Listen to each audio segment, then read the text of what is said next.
the next 3 weeks, from August 17th to September 4th. I keep coming back to the image of Curtis Ashford standing in a cold, sterile prison cell, the heavy iron door sliding shut behind him. At first, it didn't seem important. It just looked like the tragic, inevitable conclusion to his recent legal battles, a man paying the ultimate price for a moment of lost control. But something about that moment stayed with me, a quiet nagging in the back of my mind that refuses to let go. The timeline heading into the final weeks of August suggests that Curtis might not just be serving time to pay his debt to society. He might be walking directly into a carefully orchestrated collision. The whispers point to him sharing a confined, claustrophobic space with none other than Jen Sidwell.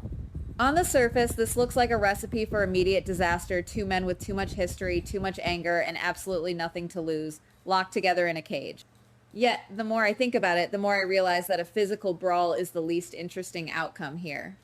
Sidwell is a survivor, a calculating strategist who does not waste his energy on petty prison yard fights when there is a much larger game to be played. Sidwell has always operated with a hidden agenda, and finding himself locked up with Curtis feels less like a coincidence and more like a terrifying opportunity. I can't shake the feeling that Sidwell will not immediately go on the offensive. Instead, he might slowly start planting seeds of doubt in Curtis's mind. Imagine the scene, the quiet, haunting hours of the night, the tension thick in the air, and Sidwell casually dropping a piece of information that makes Curtis's blood run cold. Sidwell might reveal that he knows a secret about the exact circumstances that led to Curtis's incarceration, a secret involving the very people Curtis thought he could trust on the outside. If Sidwell dangles the promise of uncovering the true architect of Curtis's downfall, Curtis will have no choice but to listen. They are not going to become sudden best friends, but we might be witnessing the birth of a very dangerous, reluctant alliance. Curtis is smart enough to play along, pretending to cooperate just to extract the intelligence Sidwell is hoarding. It doesn't seem accidental that these two are being pushed together right now, in this exact way. While Curtis navigates this psychological minefield behind bars, a completely different kind of shadow is creeping over Willow Kane. Something feels unfinished about her sudden decision to return to the guard station at Michael Corinthos' request. On paper, it looks like a simple favor, a return to familiar territory to help her family. But look closer at Brooklyn Quartermain's reaction. Brooklyn is terrified, and while it is easy to write off her anxiety as mere jealousy regarding Harrison Chase, maybe there's another layer here. Brooklyn is incredibly perceptive when her own survival is on the line. What if Willow is not returning to the station to be near Chase at all? What if Willow is quietly conducting her own investigation? Willow has been backed into a corner for months, manipulated and lied to by the people closest to her. If she begins to suspect that Michael, Brooklyn, or someone else in their wealthy orbit is hiding a massive secret, returning to the station gives her the perfect vantage point to gather information. She is no longer just reacting to the chaos. She is actively hunting for the truth. This brings us to the growing friction between Willow, Kai, and Trina Robinson. Willow is already on edge, her nerves frayed from the constant deception. If she believes Kai and Trina have sold her out to Michael, the confrontation is going to be explosive. I keep wondering whether this argument will push Willow too far. In a moment of sheer frustration, she might issue a harsh threat, words spoken in anger that she will immediately regret the second they leave her lip. And this is exactly where the possibility of a massive, devastating setup comes into play. As August turns into September, rumors suggest Kai might become the victim of a vicious, unprovoked attack. Trina's stalker is still a looming threat, a wild card that everyone in Port Charles seems to have momentarily forgotten. See, Kai is violently attacked right after a public heated argument with Willow. Every single piece of circumstantial evidence will point directly at her. It is possible that Willow is being carefully maneuvered into the role of the perfect scapegoat. If you ask me, the timing is far too convenient. Someone is watching the escalating tensions in the Quartermain orbit and using Willow's emotional instability against her. She could easily be framed for the assault on Kai, taking the fall for a much darker presence lingering in the city. And if Kai survives just long enough to whisper the true identity of his attacker, the fallout will shatter everything Willow has tried to rebuild. We are watching a woman being systematically isolated, completely unaware that the trap has already been sprung. She might think she is the one investigating the crimes of her family, only to realize too late that she is the one being hunted. And speaking of shifting loyalties and hidden agendas, we have to look at Jason Morgan. When Jason finally tells Sonny Corinthos that he is walking away from the organization, the assumption is that Jason is stepping out of the power dynamics of Port Charles entirely. But Jason Morgan does not simply vanish into domestic bliss. He is a man built for strategy and survival. If he leaves Sonny, he creates a massive power vacuum, but he also frees himself to operate on a completely different board. What if we're missing something about his next move?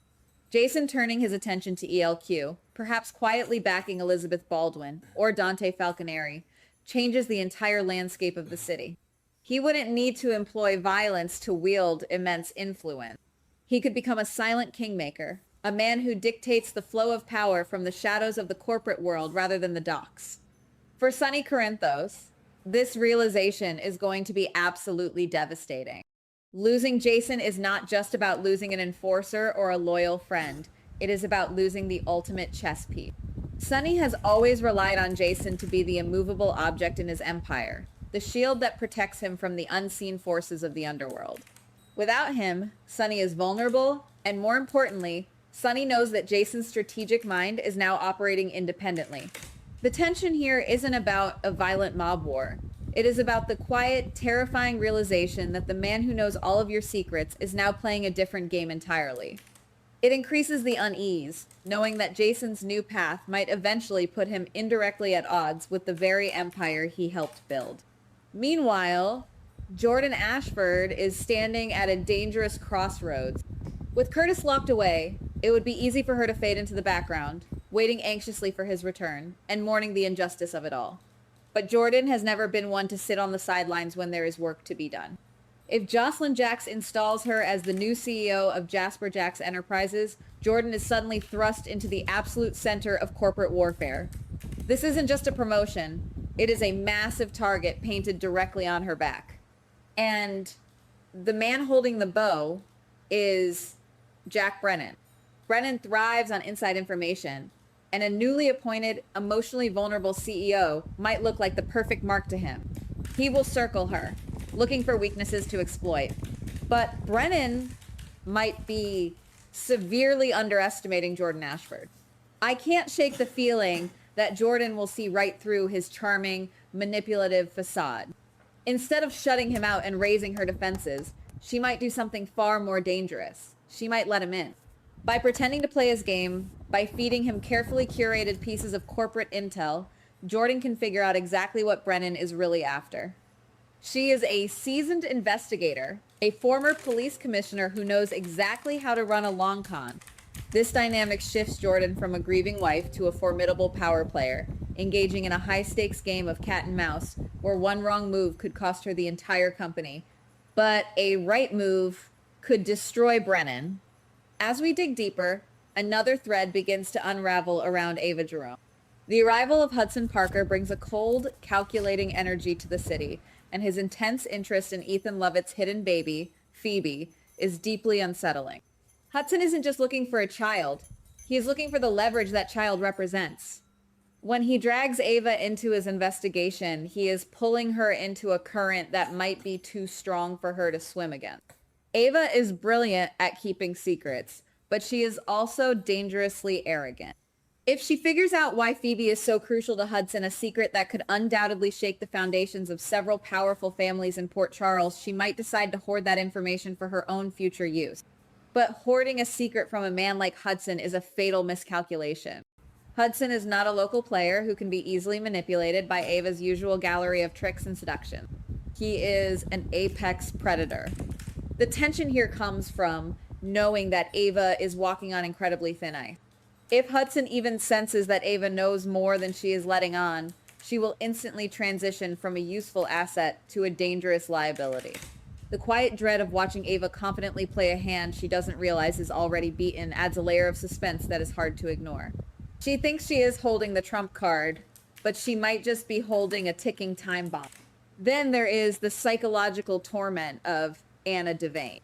The lingering presence of Peter August in her mind is pushing her toward a terrifying precipice. Her hallucinations are demanding that she spring a lethal, inescapable trap on Britt Westbourne. But Anna, even in her fractured state, is a master spy. Deep down, her subconscious might be screaming at her that this trap is too perfect, too convenient. What if the trap isn't really meant to destroy Britt? What if it is designed to fail in a way that leaves Anna holding the smoking gun, effectively eliminating both women at once and leaving Anna to take the fall for a crime she was manipulated into committing? I keep coming back to Anna's inherent need to protect the innocent.